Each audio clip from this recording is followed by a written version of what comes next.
प्रचाराच्या निमित्तानं दुपारी 2 वाजता बीडहून निघालो. म्हणजे आम्ही मराठवाड्यात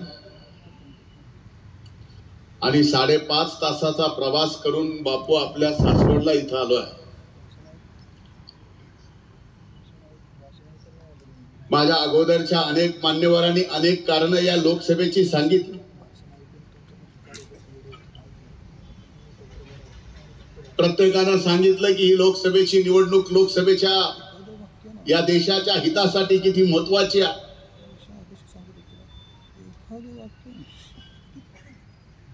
ही निवडणूक इथं भाऊबंदकीची नाही, ही निवडणूक देशाचे प्रधानमंत्री मोदी होणार का आणखीन कोण होणार याची आहे.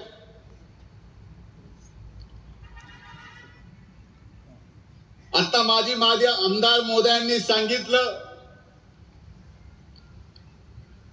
आणि त्या ज्या घटनेचा वर्णन करत होते त्यावेळेस मला आठवत होतं की बहुतेक काल परवा उंजीर साहेबांनी आर्टिकल 370 बघितला असावा.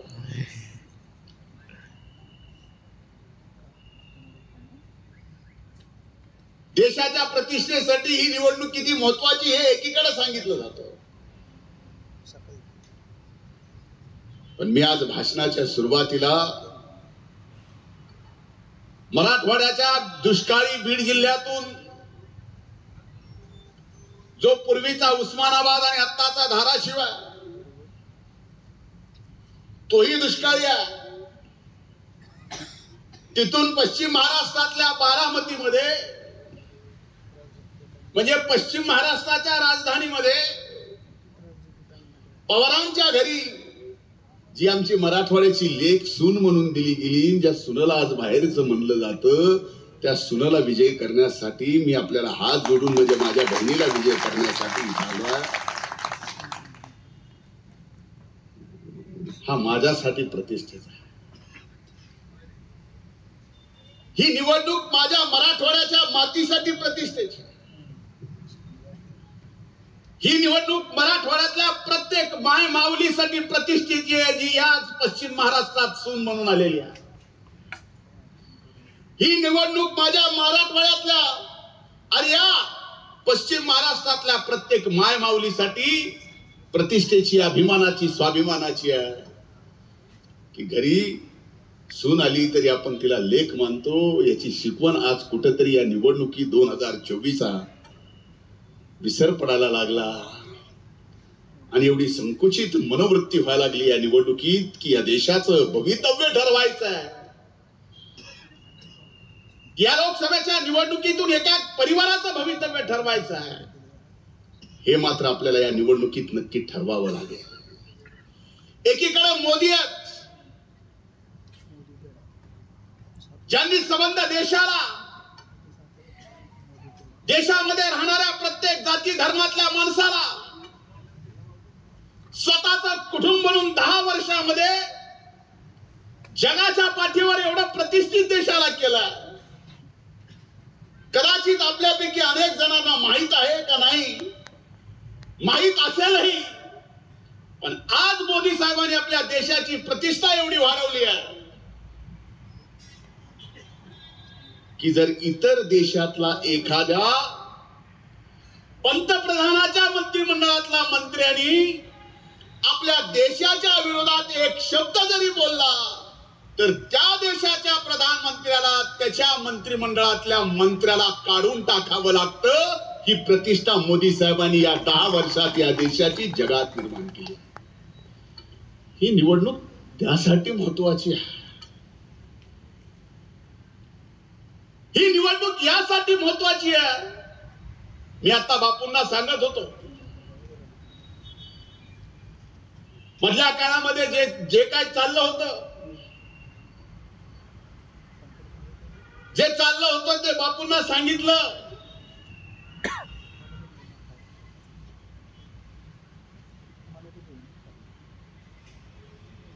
की जी 11 तारखेला सभा झाली,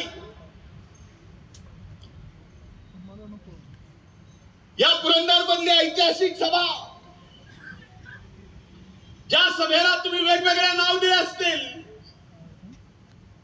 पण ती सभा संपल्यावर आदरणीय दादांना मी फोन करून त्या विजयी सभेला, त्या सभेला मी नाव दिलं. ती म्हणलं ती जी सभा झाली पुरंदरची बापूंच्या सोबत तुमची एकत्रित, ती सभा म्हणजे विजयाजीत सभा आहे. आणि बारामती लोकसभा मतदारसंघाचा निकाल बदलणारी ती सभा. पण ही एकीकडे परिस्थिती पाहत असताना आपल्या जवळ पुणे भविष्यात आदरणीय दादांच्या नेतृत्वाखाली, बापूंच्या नेतृत्वाखाली हा परिसर सुद्धा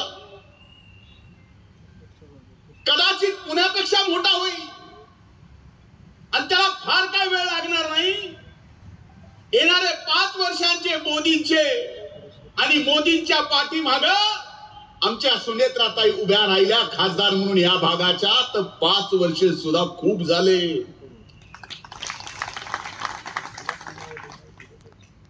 पण इथं या निवडणुकीत या बाबतीत प्रचार होताना दिसत नाही.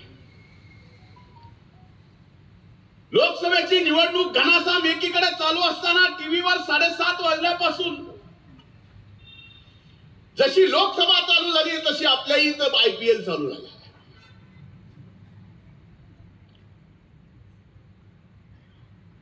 IPL क्रिकेटचा खेळ आपल्या सगळ्यांना माहिती आहे. दोन्ही टीम मध्ये 11 प्लेयर असतात हे आपल्याला माहिती आहे. पण या देशाच्या सर्वात मोठा लोकशाही सणाचा ही निवडणूक साजरी करीत असताना एकीकडे मोदी साहेब 11 जणच घेऊन क्रिकेटच्या ग्राउंड मध्ये आहेत, बॅटिंगला स्वतः आहेत, आणि दुसरीकडे इंडी 11-33 घेऊन फिल्डिंग करायला लागले. तरीही त्यांना पुढचे 25 वर्ष या महायुतीला आउट करणं शक्य होणार नाही. 33-66 झाले तरी अशी ही लढाई चालू असताना कमीत कमी इथं दादांवर, आमच्या मराठवाड्याच्या लेकीवर, या पश्चिम महाराष्ट्राच्या सुनावर, पवारांच्या सुनावर टीका करताना एक मनात विचार आणा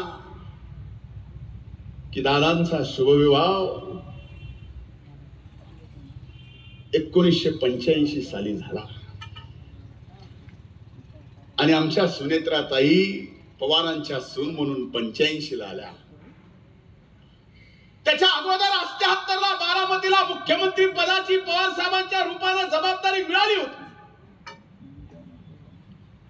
पण आजही जुने जाणते माणसं इथं आहेत. माझ्यासारखा एवढ्या सामान्य कार्यकर्त्यांनी हे बोलावं की नाही माहित नाही, पण जबाबदारीपूर्वक बोलतोय. बापू तुम्ही पण इतिहास तपासा. 85 ला ज्यावेळेस सुनेत्रा वहिनीचे सून म्हणून बारामतीला पाय लागले त्यानंतरच खऱ्या अर्थानं विकास सुद्धा सुरू झाला, हे विसरता येणार नाही. आणि आज मात्र एकदा का विचारधारेच्या बाबतीमध्ये दादांनी भूमिका बदलली. मी आपल्याला जबाबदारीपूर्वक बोलतोय. मी आज या सासवड मध्ये बोलतोय, पौराणिक काळापासून पवित्र असलेल्या भूमीवर बोलतोय. आणि आज मी जे बोलतोय ते देशाच्या प्रत्येक कॅमेऱ्यासमोर माझ्या या आरोपावर खंडन करणाऱ्या प्रत्येक माणसाला व्यासपीठावर बोलायची तयारी ठेवतोय. म्हणून बोलतोय की या निवडणुकीत म्हणलं जातं की दादानी गद्दारी केली, दादा गद्दार आहे. मला लक्षात येत नाही. आता आमच्या सारख्यानी काही कुणाला बोललं की लगेच ह्यांची लायकी आहे का की साहेबांच्या विरोधात बोलावं. हो साहेब आजही आम्हाला दैवत आहेत, हो साहेब आजही आम्हाला आदरणीय आहेत, हो आजही आम्हाला साहेब जाणते राजे म्हणूनच आहेत. पण आज ही का वेळ आली आहे? जाणत्या राजाला घर नसतं, पोर नसतं, बाळ नसतं, संबंध रयता त्याची कुटुंब असतं. पण आज मात्र त्या जाणत्या राजाला रयतेमध्ये कुटुंब मध्ये आपल्याला निवड करावी लागती. ही वेळ येणं, ही वेळ काय आहे? पुलतचं सरकार स्थापन केलं, किती वेळ का आली? त्याला संस्कार म्हणायचे. आणि आता जे दादानी केलं ते दादानी एकट्याने नाही केलं, आमच्या सारख्या असंख्य जणांनी केलं. ते लोकशाहीचा निर्णय होता, आम्ही सगळ्यांनी केलं. ती मात्र गद्दारी. 2014 मध्ये जे केलं ते मात्र संस्कार आहेत. दादानी जे केलं ती मात्र गद्दारी आहे. 2017ला गणेश चतुर्थीच्या दिवशी तारखेसहित, उद्या व्हिडिओ फुटेज म्हणला त्याच्या सहित, कुठं कशी बैठक झाली त्याच्या सहित मी देऊ शकतो. मी दिल्लीला कोणाच्या घरी शिवसेनेला बाजूला कसं काढायचं याच्या सहित ते काय होतं? संस्कार. आम्ही काय केलं? गद्दार. 19ला काय झालं? संस्कार. स्पष्टपणानं सांगितलं जातंय. मी मान्य, अरे कमाल करतो मी, मान्य उद्धव ठाकरे साहेबांची एवढा हतबल झालेला तुमचे माजी नेते माननीय उद्धवरावजी ठाकरे साहेब एवढे हतबल झालेले कधी बघितले? स्पष्टपणे सांगतायत शिवसेनेला आम्ही भाजप पासून बाजूला केलं, ही आमची चाल होती. आणि उद्धव साहेब हसतायत. किती हतबलताय, कुठं चाललंय राजकारण? ते केलं ते संस्कार. आणि भारतीय जनता पार्टीने शिवसेनेच्या शिंदे साहेबांना घेऊन राज्याचं मुख्यमंत्री केलं, तर भारतीय जनता पार्टी गद्दार.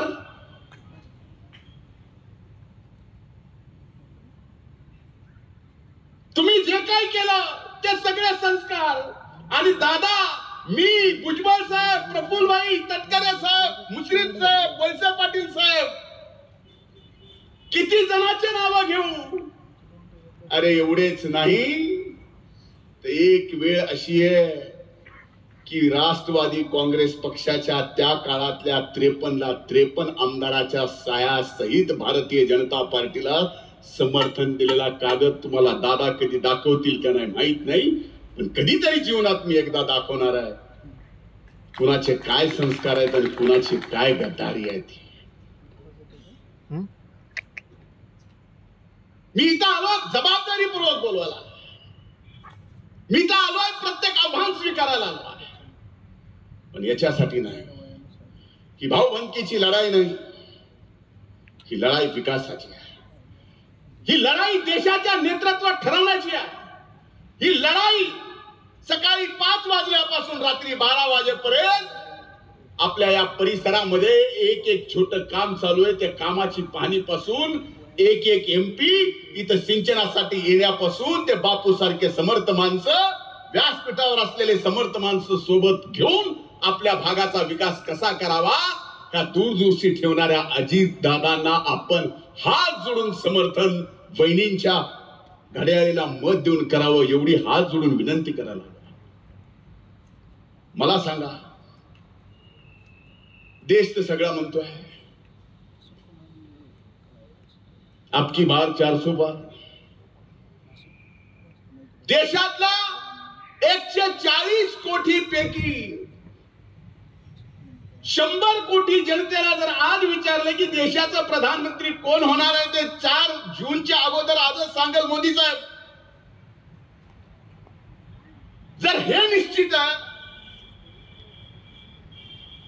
तर मग इथला खासदार सुद्धा आपल्या विकासासाठी आपण मोदी साहेबांच्या पाठीमागे उभा नाही करायचा.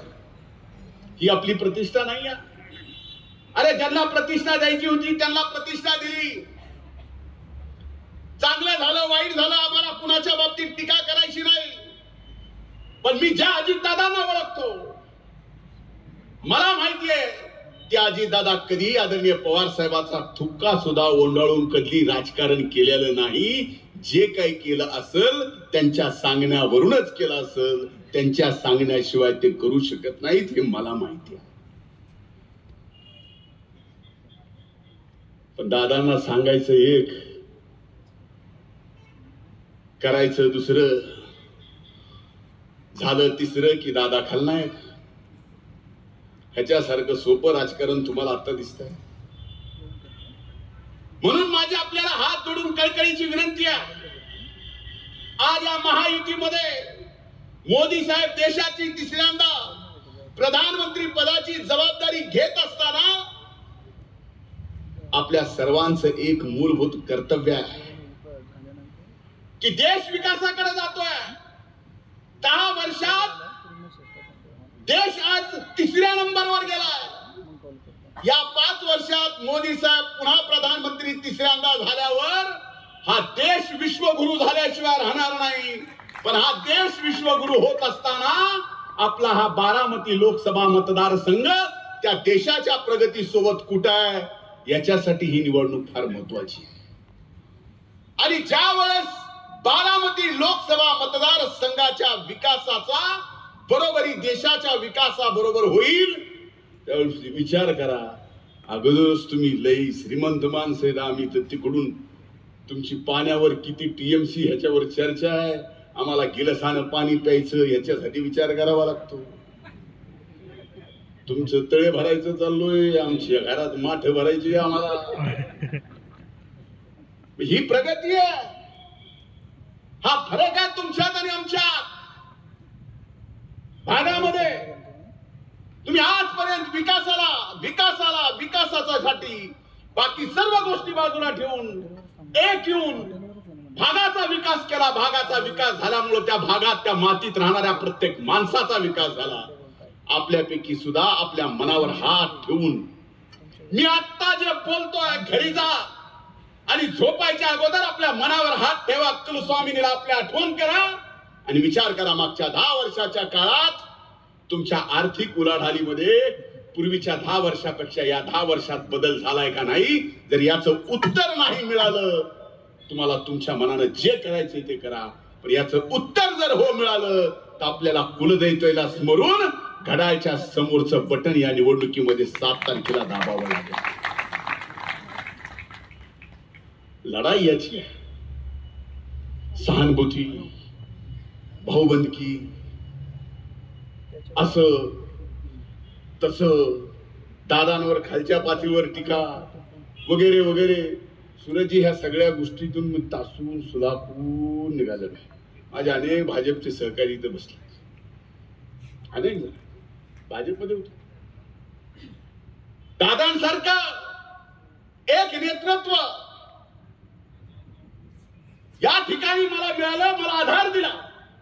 नाही तर माझ्यासारख्या भटक्या समाजात जन्माला आलेला एक व्यक्ती जे घरातून काढून टाकलेला आज तुमच्या समोर ताटमानाने या ठिकाणी भाषण करतोय, तुम्ही एवढं जण ऐकताय. हे जे घडवलंय ना, सुरुवात जरी स्वर्गीय मुंडे साहेबांनी केली असली तर दादा खंबीरपणानं आजपर्यंत मागे राहिले, विश्वास ठेवला, म्हणून मी आज या ठिकाणी घडलो. तर मला सांगा, तशा त्या प्रसंगात त्या लढाईत बापू माझ्यासारखा राजकीय बळी माझ्यासारख्याचा कधी कुणी त्या काळात दिला असता आणि माझ्यासारख्याचा बळी देऊन विसरून नाही गेले असते. म्हणून मी कायम म्हणत आलेलो आहे आणि आज एक ठामपणानं या महायुतीच्या युवक मेळाव्यात बोलतोय.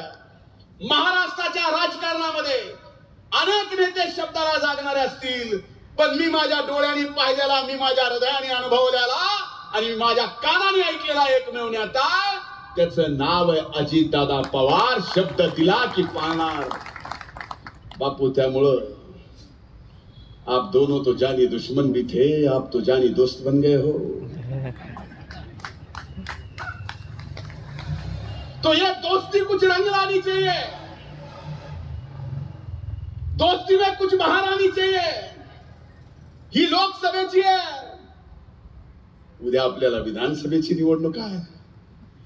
त्यामुळे या लोकसभेच्या निवडणुकीत एकदा का ह्या सहानुभूतीच्या, भावबंदकीच्या, गद्दारीच्या, संस्काराच्या, फलाण्याच्या, विस्ताराच्या पलीकडे जाऊन या देशाच्या प्रतिष्ठेसाठी तुम्ही जर मतदान केलं आणि सुनेत्राताईंना घड्याळाच्या समोर बटन दाबून मोदी साहेबांच्या पाठीमागे उभं केलं, तर बापू जे तुमचं स्वप्न तुम्ही मला आता सांगत होतात की 1100 एकर जमीन तुम्ही IT पार्क साठी देताय, 350 कंपनी आज IT पार्कला जागा नाही म्हणून पुण्यात वाट बघताय, हे स्वप्न बापू मी तुम्हाला सांगत आलो. मला बापू बरंच काही सांगायला म्हणलं, बापू मी पण 93 पासून पुण्यातच राहिलेलो आहे. मग आयुष्य 93 ते 99 पुण्यातच गेलंय. मी शिकायला सिम्बॉयसिस कॉलेजला होतो, राहायला फ्लॅटवर होतो, दुपारचं जेवण बारामती हॉस्टेलला करायचो, जेवणानंतरचा चहा BMC हॉस्टेलला घ्यायचो, 4 वाजताचा चहा मराठवाड्याच्या हॉस्टेलला प्यायचो आणि त्याच्यानंतर संध्याकाळी रुपाली वैशाली आणि फर्ग्युसन हॉस्टेलचं हॉस्टेल बघायचो आणि आठवड्यातून 4दा का होईना पश्चिम महाराष्ट्रातल्या कुठल्या तरी एका ठिकाणी जाऊन निबार जेवायचो. हे मी मोटरसायकलवर फिरून केलेलं आहे बापू, त्यामुळे मला हे सगळं माहिती आहे. हा बदल झालेला सुद्धा मी माझ्या डोळ्यांनी बघतोय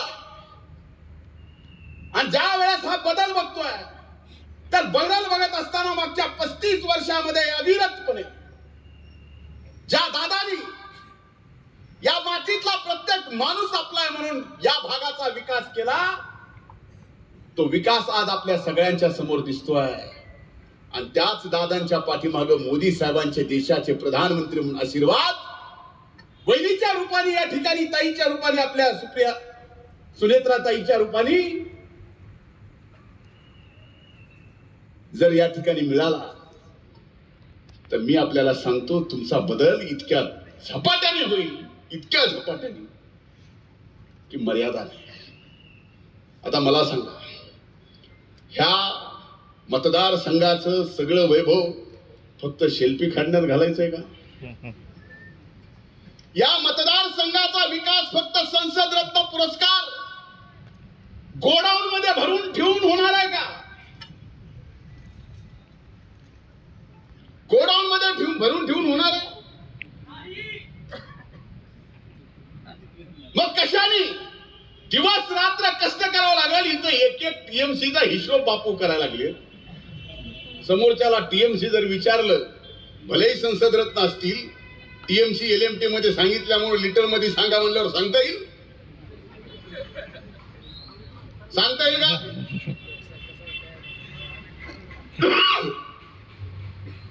म्हणून मला आपल्याला सांगायचं आहे, राजकारण आहे, लोकशाही आहे, निवडणुका चालू आहेत, एकमेकांवर आरोप चालू आहेत, प्रचार चालू आहे. कुणी काय प्रचार करतं, कुणी काय प्रचार करताय, याच्यापेक्षा महत्वाचं आज या पुरंदरच्या ऐतिहासिक सभेमध्ये जे जानी दुश्मन जानी दोस्त झाले आणि ज्या सभेला मी ऐतिहासिक विजय जीत सभा म्हणतो, त्या विजयजीत सभेचं या ठिकाणी रूपांतर येणाऱ्या 4 जूनला सुनेत्रा ताईंचा विजयाने आपण या ठिकाणी करून द्यावं ही कळकळीची विनंती करतो. इथं महायुतीच्या सर्व पक्षाचे एकत्रित घटक माझे युवक तरुण आहे, प्रत्येकावर जबाबदारी आहे. या मतदारसंघात या पूर्वीच्या लढ्यात भारतीय जनता पार्टीने कमळ चिन्हावर निवडणूक लढवली, त्याच्या अगोदर एका वेगळ्या चिन्हावर लढवली. ही लढवत असताना कमळ चिन्हावर कमी मतं पडली, भरपूर पडली. यावेळेस कमळ, घड्याळ आणि धनुष्यबाण एकत्र आहे, महायुती म्हणून निवडणूक लढवतोय.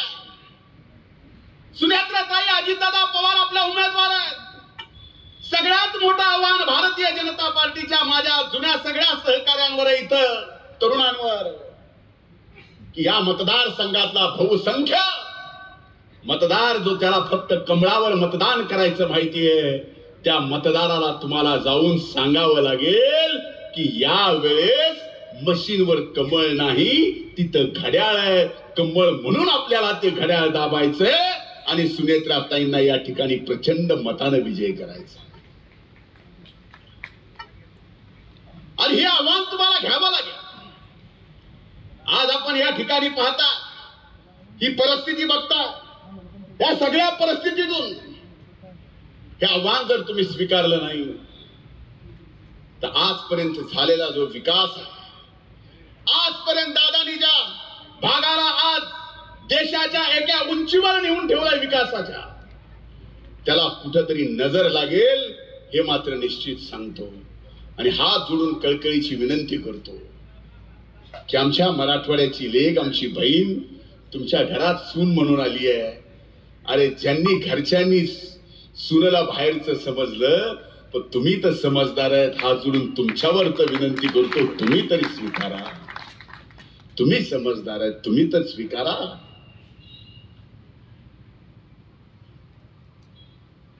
एखाद्याचं पोटचंय म्हणून झाली असेल चूक, ठीक आहे, पण तुमच्याकडून अशी चूक होऊ देऊ नका. आणि ती चूक जर झाली तर आजपर्यंत पिढ्याना पिढ्या जसं चांगला हो झालंय, तसंच पिढ्याना पिढ्या आपल्या ह्या चांगलेपणाला कुठेतरी नजर लागेल. एवढंच हात जोडून कळकळीचं आपल्याला या ठिकाणी विनंती करायची आहे. 7 तारखेला मतदान आहे.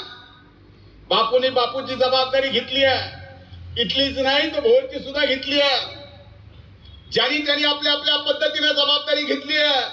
माझ्यावर सुद्धा बीडची जबाबदारी आहे, धाराशिवची जबाबदारी आहे. परभणीचा काल प्रचार संपला, उद्या मतदान आहे, तिथली जबाबदारी होती. आता मला परत परळीला जायचं आहे, परत उद्या बीडची जबाबदारी आहे. पण ही एवढी मोठी जबाबदारी असताना सुद्धा आज तिथं बीड मध्ये बसून करमत नव्हतं, म्हणून 5.5 तासाचा प्रवास करून तुम्हाला इथं मताची भीक मागायला याच्यासाठी आलोय की मराठवाड्याच्या लेकीची लाज राखा. ती सून म्हणून तुमच्याकडे आली आहे, ती सून म्हणून आली आहे. आणि एवढं तर करा, ज्याला संध्या द्यायच्या दिल्यात ना, एकदा नाही दोनदा, दोनदा नाही तीनदा दिल्यात ना.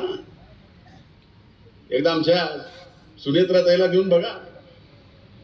अरे 1 नाही 2 नाही 12,000 म्हणजे 14,000 महिलांना रोजगार 2012 पासून. बारामतीच्या एका प्रकल्पातून ज्याच्या अध्यक्षा आज सुनेत्राताई आहेत. 14,000 महिलांना रोजगार. आणि सुनेत्राताईंच्या ज्या विरोधातल्या उमेदवार आहेत त्यांनी सांगावं त्यांनी किती जणांना रोजगार दिला. त्यांनी सांगावं एखादा असा प्रकल्प की त्यांच्या खासदारकीच्या काळामध्ये त्यांनी स्वतःच्या कल्पनेतून आपल्या मातीतल्या माणसाच्या विकासासाठी आलेली ती कल्पना विकासाची, ती तुम्ही तुमच्या वडिलांची सगळ्यांची प्रतिष्ठा जी काही इथं देशात होती ती वापरून तुम्ही काहीतरी 1000 लोकांना रोजगार मिळण्यासाठी तरी प्रकल्प आणावा. 1000 लोकांना तरी आणला नाही. हे सगळं मान्य आहे, पण तरी तुम्ही आता ज्या पद्धतीने माझ्याकडे बघताय आणि मी ज्या पद्धतीने तुमच्याकडे बघतोय, कमीत कमी जाता जाता एवढा विश्वास तरी द्या माझ्यासारख्या मराठवाड्यातल्या सामान्य दुष्काळी भागातून आलेल्या एका कार्यकर्त्याला, भलेही तो आज पदाने कृषी मंत्री असेल, जा धनंजय, मराठवाड्याच्या लेकीची इज्जत आम्ही सांभाळतो, एवढीच अपेक्षा मला तुमच्याकडे. एवढं तरी सांगाल. आणि मला विश्वास नाही तुमचाल. त्यावेळेस जबाबदारी घेऊन जा, कारण तुम्ही जबाबदारी घेण्यासाठी इथं आला. तुम्ही जबाबदारी घेऊन काम करता. प्रत्येकाच्या खांद्यावर काही 1000 मताची जबाबदारी आहे. ती प्रत्येकाने आपली आपली पार पडली पाहिजे.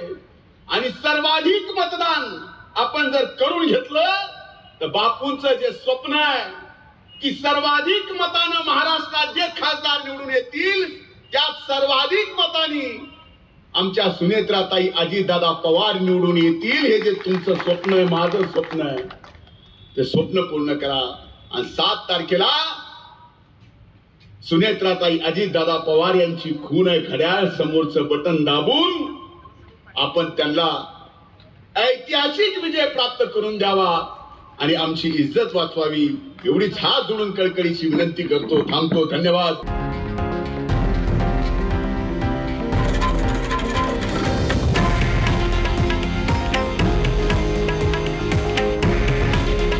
हे आहे देशातील नंबर 1 न्यूज नेटवर्क आणि आपण पाहत आहात TV9 मराठी.